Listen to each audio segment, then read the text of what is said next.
afternoon. Muko mbali? Leto. Wako mbali bwana. Na tuonyeshe mrembo. Leto wapi mrembo? Ama warembo? Okay. Well, that is a team. Mnaweza kukaa pande hii. Yes, these are friends who came to see us.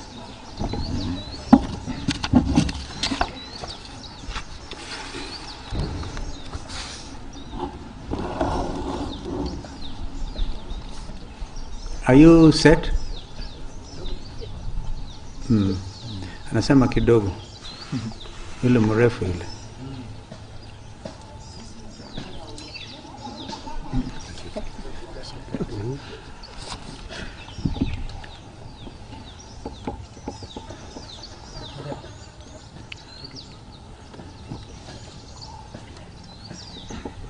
Those ones are Azimio ambassadors.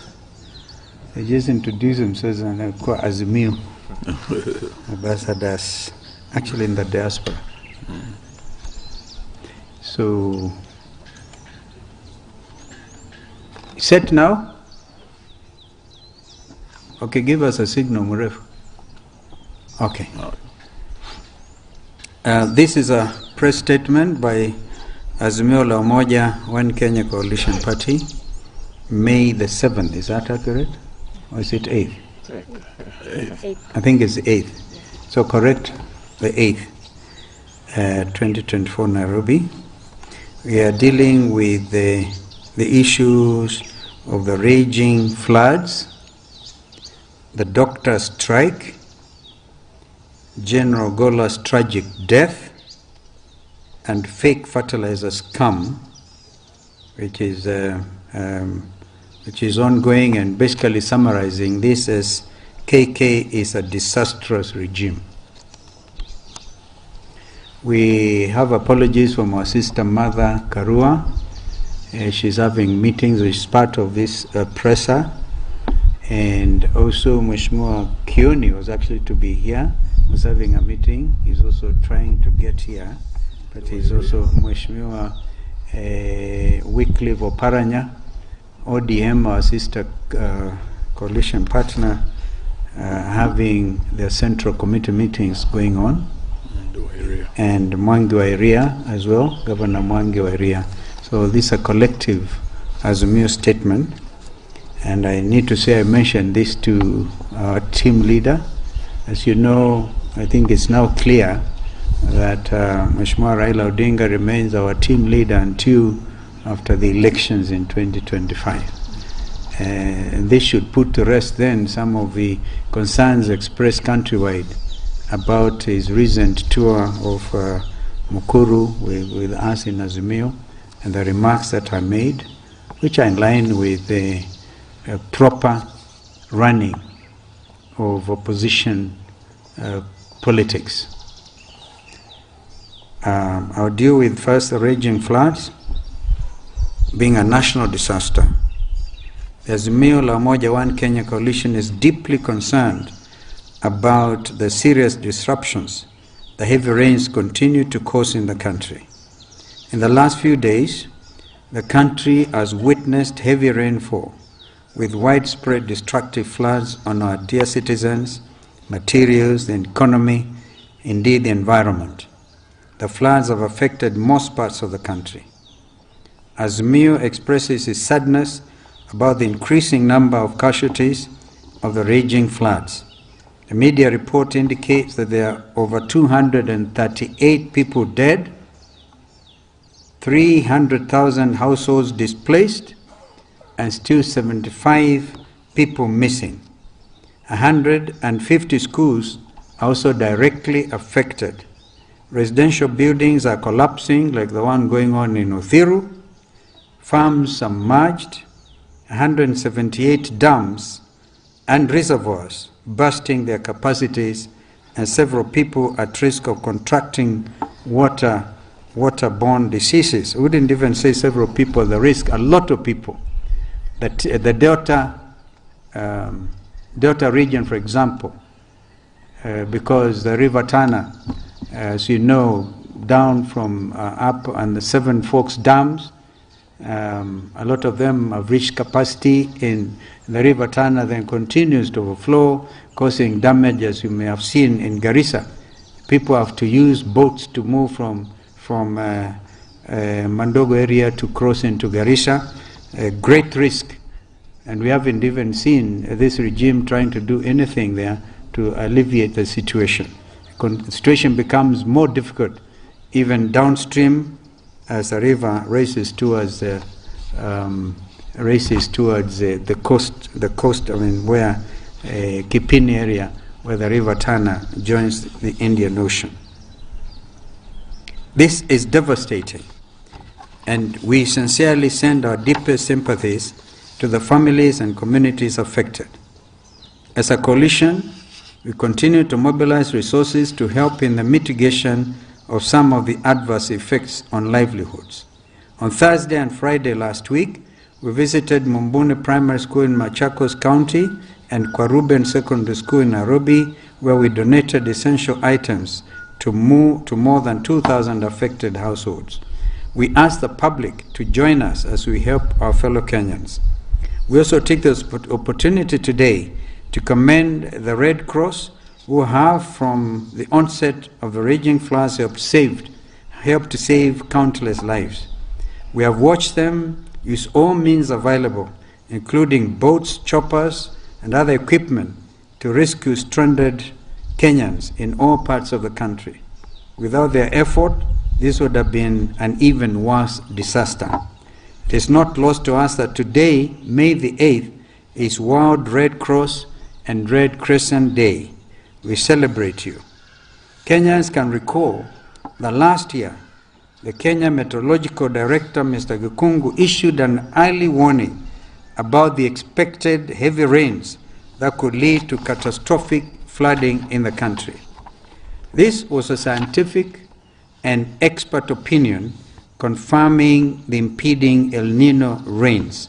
Unfortunately, his advice was immediately disregarded by the Kenya Kwanza regime, and Mr. Gikungu was made to apologize, actually publicly, in a press conference in the presence of the Deputy President for allegedly miscommunicating and contradicting the President. It is now turning out that it is President Ruto and his regime that misled the country with regard to El Nino. He has recently admitted that the meteorological reports paint a dire picture, quote unquote. This is coming too late in the day from a regime that is in itself a disaster. While it is a constitutional obligation of the national government to address disaster management under the fourth schedule of the Constitution of Kenya 2010, we note the Kenya Kwanza regime has failed to adequately respond to the devastating floods. This is a sign of an incompetent government with no regard for its citizens. With all the widespread disruptions witnessed, the Kenya Kwanza regime is reluctant to declare the floods a national disaster so that it can get the adequate response needed.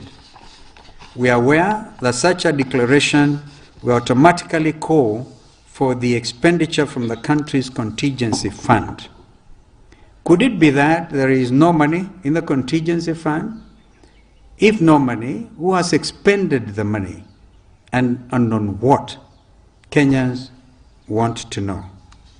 We also note that President Ruto recently announced in Mathare that the households affected by the floods will each receive 10,000 shillings, with 1 billion already set aside. Again, this is a case of too little, too late. For the families who have lost everything, such allocations are too little to start afresh. We demand that the government increase the financial support to at least 100,000 shillings per family and immediately launch an emergency aid appeal for all the flood victims in Kenya.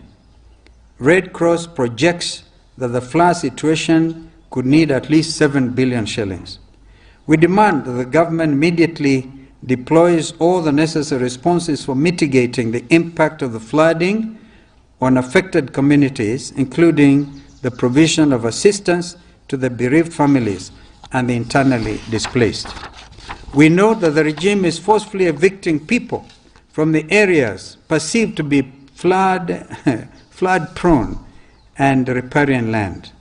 And such evacuations, whether mandatory or voluntary, must be done in a humane manner that respects human rights without causing further deaths. The reckless and reactionary strategy of the Kenya Kwanza regime has caused the death of a young boy by the name Ian Otieno. Ian was killed yesterday when the government bulldozers forcefully evicted those living in Mathare. Almost a day or so after President Ruto had been there and telling everybody that he will not be moved until at least some adequate alternative shelter has been found. On Saturday, 2 Kenyans also lost their lives in similar circumstances in Mukuru slums. These actions of a disastrous regime must stop. In light of the current tragedy, we demand that this regime adopt protective measures of early warnings and facilitation relocation of communities in imminent risk affected by the floods and adhere to effective disaster management strategies. Azimio also insists that the Kenya Kwanza regime provides emergency relief services, including food, shelter, and medical care to meet the basic needs of all the displaced, evicted, and affected populations. B, deliver assistance in rebuilding homes and infrastructure destroyed by the floods, with an emphasis on sustainable development and disaster-resilient construction. C, develop and strengthen infrastructure and systems that enhance the country's resilience to natural disasters and facilitate effective response mechanisms. And D, fast-track policies and legislative frameworks that focus on comprehensive disaster risk reduction and climate adaptation measures and ensure active community involvement in these processes. Number 2, the doctor strike is another disaster. Azimio expresses concerns over the 2 months of doctor strike that has disrupted healthcare services in the country. This is another disaster that has been occasioned by disastrous Kenya Kwanza regime in its failure to fully promptly address the doctors' concerns. The doctor strike continues to highlight the incompetence of the Kenya Kwanza regime in dealing with the healthcare system in our country. The response from the regime has not only been inadequate, but also completely out of touch with the reality facing the people. We note that the Labor and Relations Court has ordered the striking doctors and the government to reach an agreement within 48 hours, and I think time has been ticking. While we have seen the efforts by the doctors to end the strike, we are yet to see the commitment from the government side to do the same. We ask the Kenya Kwanza regime to take advantage of the 48-hour window given by the courts and immediately reach an agreement with doctors that will see a resumption of normalcy in public hospitals, failure to which we shall mobilize the public and other unions to join in a national strike. We have said this before, and there are various ways of actually joining in this endeavor. What we're basically saying is, can this matter come to an end? As a result of these floods, waterborne diseases are now, we've seen the headlines in the major newspapers today, problem with cholera in Tana River County and elsewhere, everywhere. Now, with the doctors on strike, what else can this be other than disastrous? We demand for Parliament lost his life in the course of duty.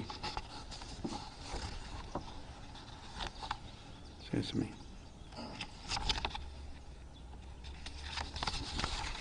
Together with 9 other gallant officers of KDF.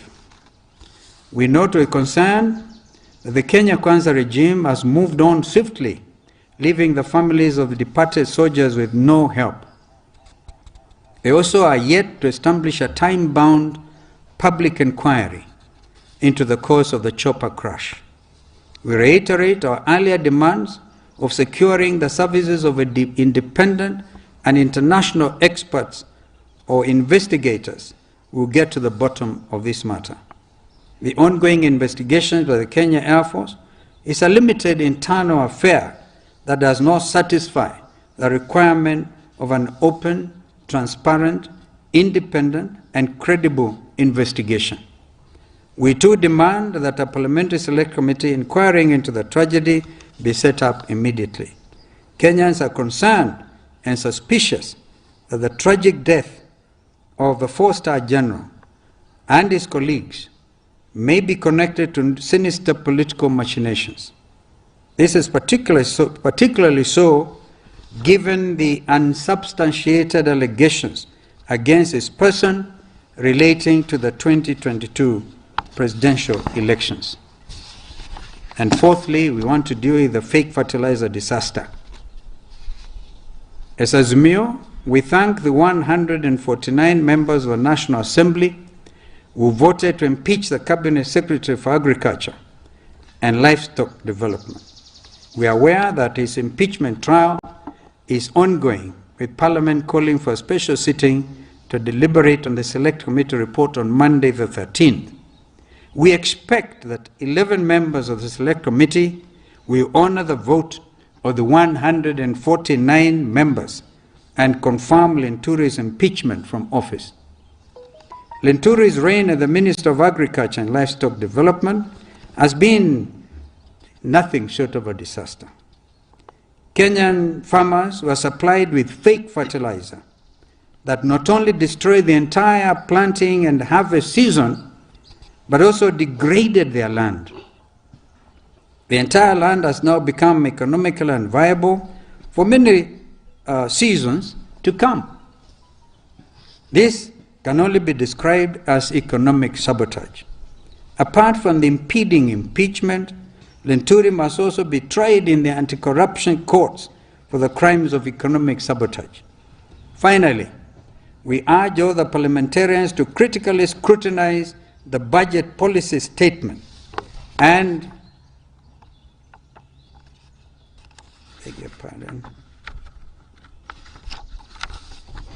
the coming Finance Bill 2024, which is bound to introduce a new wave of taxes with disastrous consequences for ordinary Kenyans who are already suffering from the current high cost of living.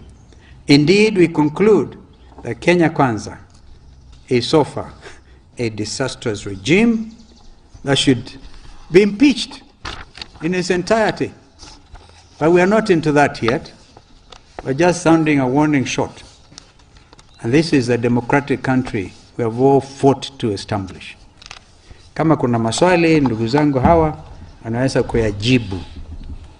Kama hakuna, tunawashukuruni sana. Yes, sir. Emmanuel. Yes, sir. Just two questions. The government has given two directives today. One, to welcome schools on Monday, to honor those who died from the floods. Your reaction to those? We were in touch with a member for Mathare, Mheshimiwa, and we must thank everybody. He felt that, yes, everybody has been to Mathare. It is never late to try and help. We haven't even visited as yet Mai Mahiu. We intend at some stage now to go to Mai Mahiu and Homa Bay. Remember the flooding that is ongoing. I think that the visit to Mukuru Kwanjenga was actually Azimio members and said, let's do Mukuru as well. But that does not mean we have left out Mathare.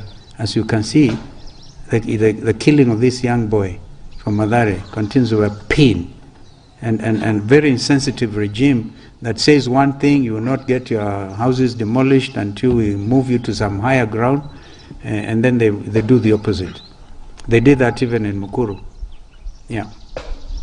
So we'll be there. We'll try as much as we can to get to where Kenyans, and that's why also calling on Kenyans to be part of each other's keeper, not just to leave it to an insensitive regime. Let's help ourselves together.